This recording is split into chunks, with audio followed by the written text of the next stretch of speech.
नमस्कार साथियों, I connect news में आज मुद्दा गर्म है। कार्यक्रम के तहत आज हम आरक्षण मुद्दे पर बात करेंगे।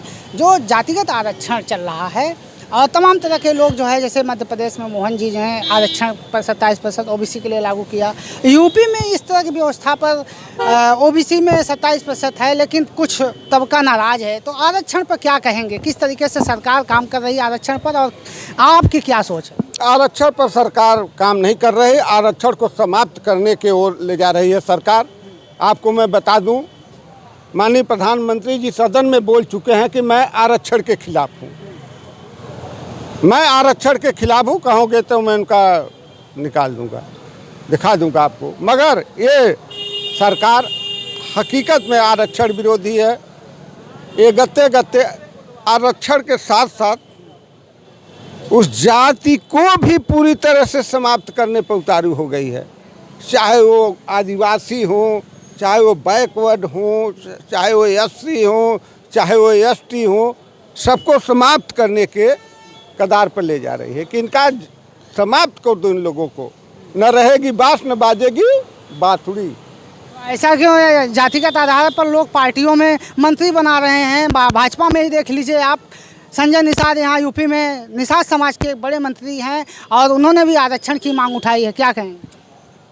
उनका पार्टी में तो हैं, सपोर्ट किए हैं पार्टी को, मगर उनका अस्तित्व क्या है आप समझ रहे हैं ना। बोलने देते हैं उनको लोग।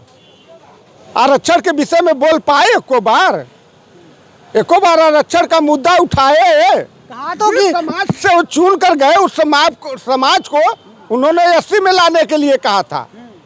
एससी में कहते हैं कि परिभाषित करना बाकी है, नाम है लिस्ट में लेकिन परिभाषित। ये देखिए, सुन लीजिए, ये माननीय मुलायम सिंह जी का देन था कि उन्होंने 17 जातियों को एससी में लाया और सूची भेजा, मगर केंद्र में सरकार न होने के कारण उसको पास नहीं किया गया।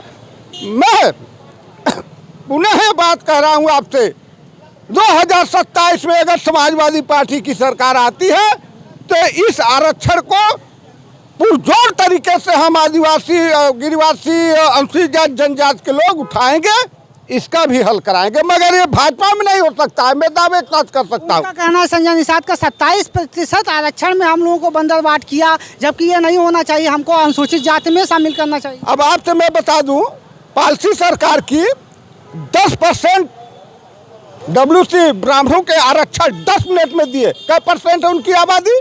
आप 10% दिए, कै परसेंट है बता दीजिए। आपका नीति ही गलत है, भाजपा का नीति ही गलत है। भाजपा का नीति इतनी भारी गलत है कि शोषित वंचित को एकदम शोषित वंचित करके छोड़ दो। तो बिहार भी काफी पिछड़ा हुआ है, वहाँ अभी विधानसभा चुनाव होने जा रहा है। बस तब इस बार जैसे यूपी में 2024 में देखे हैं, उसके बाद अब बिहार का भी पारी है, देख लीजिएगा। बस 14 क्या जाति फैक्टर वहाँ भी होगा? आरक्षण मुख्य मुद्दा होगा? अरे यार, वहाँ तो उसी जगह से तो आरक्षण चला, मंडल का मंडल बिहार से ही निकला है। उसी के लिए तो ये लोग छपटिया रहे हैं कि कहाँ से निकल गया ये। तब क्या आपकी गोंड जातियाँ, जनजातियाँ क्या आप करने वाली है? 27 का भी यहाँ चुनाव है, आरक्षण को लेकर काफ़ी नाखुश दिख रहे हैं। 27 में पूरे आदिवासी समाज, एससी एसटी के लोग समाजवादी का खुल के साथ देंगे, सरकार बनाएंगे, इसमें दो राय नहीं है। तो आरक्षण मुद्दे पर इन्होंने कहा है कि निश्चित रूप से बिहार में भी आरक्षण मुद्दे पर आवाज़ उठी थी, वहाँ सरकार इस बार गठबंधन की बनेगी, महागठबंधन की। और यहाँ यूपी में आरक्षण की मांग आदिवासी समाज, ओबीसी समाज करता आया है और यहाँ पर भाजपा सरकार हम लोगों की उपेक्षा कर रही है। इसका असर 2027 के चुनाव पर भी पड़ेगा। आई कनेक्ट न्यूज़ के लिए राजधानी लखनऊ से मैं सुभाष निषाद।